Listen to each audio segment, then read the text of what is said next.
Bon bah c'est pas si ouf en fait.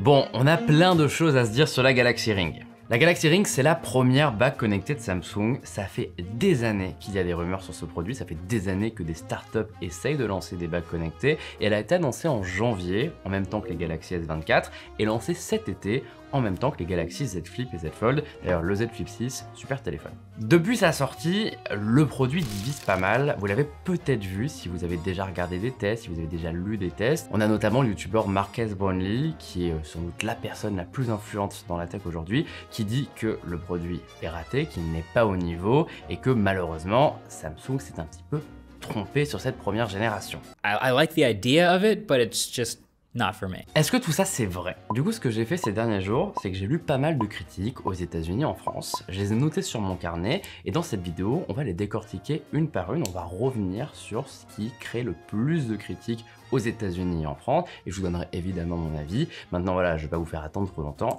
Je pense aussi que la Galaxy Ring V1 s'est complètement trompé de cible. Maintenant, je suis plutôt confiant pour la suite de cette catégorie de produits.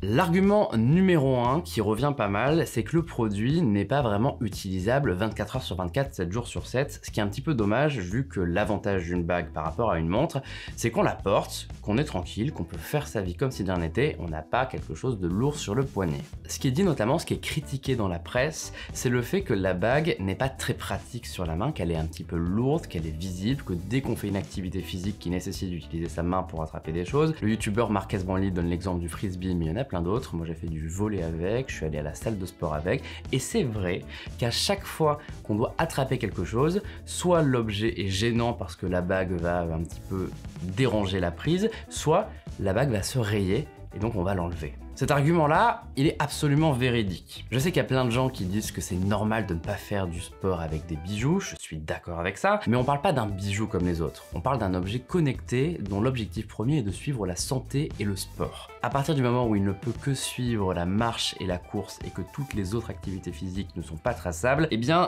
l'argument du 24 heures sur 24, 7 jours sur 7 tombe à l'eau. Et c'est peut-être là où on a un vrai problème avec la Galaxy Ring. Moi, ce que je peux vous dire, c'est que sur ces 3 dernières semaines, je l'ai jamais porté sous la douche, je l'ai jamais porté à la piscine, je l'ai jamais porté à la salle, si ce n'est quand je courais, le reste du temps, je la mettais dans la poche, alors que la montre, je l'ai 24 heures sur 24, 7 jours sur 7 avec moi. De ce point de vue-là, clairement, c'est un raté parce que le produit est plus là pour mesurer la santé quand on dort que quand on fait du sport. Un autre argument qui revient énormément dans les tests, c'est l'autonomie de la Galaxy Ring. Pour le coup, on parle de quelque chose de plutôt positif, hein. Tous les testeurs saluent une autonomie d'environ une semaine, environ parce que moi, selon mes mesures, c'est plutôt 5 jours. Qui est à savoir, c'est que Samsung a été malin, il y a plein de choses qui sont désactivées par défaut, notamment le suivi de l'oxygène dans le sang quand on dort, la température, tout ça. Donc, si on les active, c'est quand même l'intérêt d'avoir un produit à 450 €, c'est d'avoir toutes les options activées. On perd 2 jours de batterie, donc on est à 5 jours d'autonomie. C'est donc considérablement plus qu'une montre qui fait 24-48 heures. Alors ici, j'ai l'impression que les gens sont plutôt séduits par l'autonomie, même si tous pointent le fait que cette autonomie est un petit peu dispensable au quotidien. Parce que le produit étant limité, puisqu'on ne le porte pas en permanence, on n'a pas forcément besoin d'avoir autant de batterie. Et c'est là où moi je vais être un petit peu plus critique que ce que j'ai vu ailleurs. Je trouve que cette autonomie de 5 jours est très illusoire. Parce que 5 jours, en réalité, ça va être uniquement quand on la porte, on va l'enlever très souvent. Dès que vous allez vouloir mettre de la crème, vous brosser les dents, bah c'est toujours pas pratique d'avoir cette bague, donc vous allez l'enlever provisoirement, la perdre pendant 1 heure, aller la retrouver. Et surtout, moi ce que j'ai remarqué qui me dérange, c'est que ce boîtier de recharge, qui sur le papier est très bien fait, hein, c'est comme des écouteurs sans fil, on met sa bague à l'intérieur et ça la charge, il est très bête parce qu'il ne supporte pas la recharge trop rapide, donc si vous le branchez à un chargeur d'ordi, eh ben, il ne va pas se recharger. Et donc à 2 ou 3 reprises sur mes 3 semaines de test, j'ai mis la bague à charger et elle n'a pas chargé du tout, et ça, c'est vraiment dommage.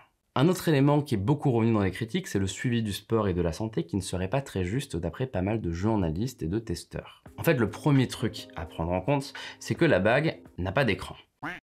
Sans écran, on ne peut rien lancer depuis la bague, donc vous allez avoir 2 options. Soit vous vous promenez avec votre téléphone Samsung avec vous et vous lancez manuellement une activité, soit vous faites confiance à la bague pour déclencher d'elle-même une activité. Donc vous vous mettez sur un tapis de course, vous courez et vous croisez les doigts pour que ça fonctionne. Moi déjà là-dessus, ils m'ont un peu perdu. Parce que le fait de ne rien pouvoir lancer depuis la bague soi-même fait que tout ça est très passif et que souvent on a soit des résultats qui ne sont pas captés, soit des résultats qu'on ne va jamais aller retrouver parce qu'on passe à autre chose, on est distrait et on n'a pas envie d'aller voir combien de kilomètres on a couru. Ensuite, et là je rejoins un petit peu mes confrères qui ont testé la Galaxy Ring, il est vrai que les mesures sont souvent assez approximatives. Notamment sur la course, où on a souvent des vraies variations de kilomètres parcourus, de nombre de pas parcourus. Ça s'explique par le fait que le produit est tout petit, qu'il n'a pas de GPS et qu'il dépend donc du téléphone, et que sans téléphone il ne sait pas du tout de où à où vous allez, et que plus globalement il y a beaucoup moins d'activités physiques qui peuvent être tracées par une bague que par une montre. Selon moi c'est plus un produit pour la santé que pour le sport. D'ailleurs,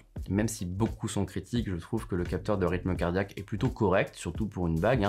Ok, il y a un petit différentiel avec la montre de temps en temps, mais ce qu'on cherche à mesurer avec le rythme cardiaque, c'est pas le rythme cardiaque exact, c'est les tendances, savoir quand ça monte, quand ça descend, et là-dessus ça fonctionne très bien, notamment pour le suivi du sommeil qui pour le coup est très juste. La seule chose qui me dérange sur la santé, c'est le fait que cette première génération manque de capteurs, là où une montre est capable de réaliser des électrocardiogrammes, de vous dire si vous avez un problème cardiaque assez grave, d'appeler les urgences en cas de chute. Tout ça, c'est des choses que la Galaxy Ring ne sait pas faire, et c'est dommage parce que c'est un produit parfait pour équiper ses parents, ses grands-parents, et pour s'assurer qu'ils soient protégés en cas de problème. Aujourd'hui, à part le suivi du sommeil qui, je le redis, est excellent, ça fait pas grand-chose. Un autre souci qui est pas mal revenu dans les tests, c'est celui des tailles de la Galaxy Ring. Alors vous le savez peut-être, Samsung commercialise son produit en plusieurs tailles, et en fait quand vous commandez la bague sur internet, soit vous connaissez déjà votre taille, soit il vous envoie une petite boîte à la maison, vous choisissez la bonne taille et ensuite vous pouvez commander la vraie bague. Le problème en fait, et ce qui est curieux, c'est que j'ai pas tellement vu revenir dans les tests que j'ai lus à droite à gauche, c'est que le fait d'avoir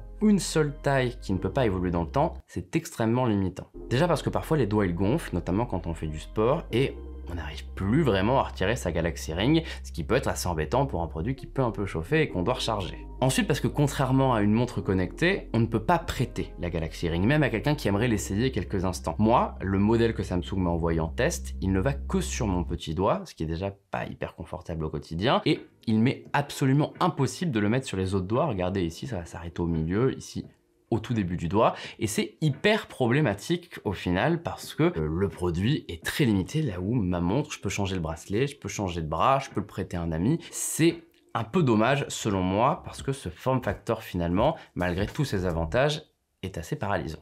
Et enfin, le dernier point qui a été beaucoup critiqué, c'est le manque de fonction de la Galaxy Ring. C'est simple, je l'ai dit tout à l'heure, il n'y a pas d'écran, il n'y a pas de petite LED pour indiquer quand un enregistrement sportif est en cours, si vous avez reçu une notification, si quelqu'un vous appelle, il n'y a pas de vibreur non plus. Et ça, en fait, c'est super bête parce que finalement, on a un produit connecté qui ressemble à un produit pas connecté. Personne n'aurait voulu d'une Apple Watch ou d'une Galaxy Watch avec des aiguilles et pas d'écran. Pourquoi voudrait-on d'une bague connectée qui est juste un bout de métal sur le doigt? J'aimerais avoir un petit point lumineux, même désactivable si Samsung le souhaite, qui m'alerte quand je suis en train d'enregistrer une activité sportive, qui m'alerte quand j'ai reçu un message avec différentes couleurs en fonction du contact, etc. Et je trouve ça super dommage de s'en priver. Dans un monde idéal, on pourrait même imaginer un petit écran pour l'heure. Il y a plein de fois où je n'avais pas ma montre avec moi et où je cherchais l'heure sur la bague, et ben il n'y a pas, et c'est hyper frustrant. Au niveau des fonctions manquantes, l'autre point noir, ça c'était anticipable dès qu'on a su que ça serait indisponible sur cette première génération, c'est le paiement sans contact. Samsung avec Samsung Pay a l'avantage d'avoir un bon réseau de cartes compatibles, d'avoir les transports en commun dans certaines villes comme Paris, et là c'est pas du tout compatible, il n'y a pas de NFC à l'intérieur. D'ailleurs mes recherches m'ont amené à découvrir qu'en Chine, on propose des bagues RFID qui sont reprogrammables, qui permettent d'imiter les badges d'entrée d'immeubles, ce qui permettrait techniquement d'avoir sa Galaxy Ring et d'entrer chez soi directement avec sa bague, ce qui serait canon, mais en l'état ça le fait pas. Est-ce que Samsung s'est raté avec la Galaxy Ring? C'est un petit peu le consensus général qu'on peut lire à droite à gauche sur ce produit. Alors oui, des gens l'aiment, des gens trouvent ça super cool, c'est généralement des gens qui sont très enthousiastes à l'idée des bagues connectées, mais j'ai quand même l'impression que cette première génération, malgré son prix élevé de 450 €, elle n'en fait vraiment pas assez, et ce qu'elle fait, elle ne le fait pas super bien. Ce qui est certain, c'est qu'il y a certainement de la place pour des bagues dans les rayons wearables des grands revendeurs électroniques. Ça a du sens de ne pas avoir qu'une montre c'est imposante, une bague ça peut être pratique. C'est un produit qui est plus pratique, qui est plus discret, et avoir une bague en complément d'une montre ou une bague seulement, ça a du sens, mais en l'état, c'est pas assez. Après ce test, moi j'ai pas envie de garder ça, ça prend de la place sur ma main, je le sens en permanence, je peux pas faire toutes mes activités sportives avec, je suis obligé de l'enlever plusieurs fois par jour, j'ai jamais autant galéré à recharger un produit qu'avec ce petit boîtier. Bref, la Galaxy Ring VR n'est pas du tout au niveau. Je suis convaincu que Samsung peut s'améliorer avec une Galaxy Ring 2, avec une petite LED, avec du NFC, avec plus de fonctions. Je sais qu'il y a des choses qui sont impossibles à améliorer, notamment un GPS sur une si petite bague, ça me paraît compliqué. Mais en l'état, à 450 €, c'est pas un produit qu'on peut recommander au grand public. Alors je dis pas que les gens qui vont l'acheter vont la détester. Maintenant, la plupart des gens qui veulent suivre leur santé ou leurs activités sportives feraient mieux de se tourner vers une montre connectée. Il se trouve que les Galaxy Watch, elles sont moins chères que la Galaxy Ring, et donc c'est certainement le meilleur produit pour suivre sa vie.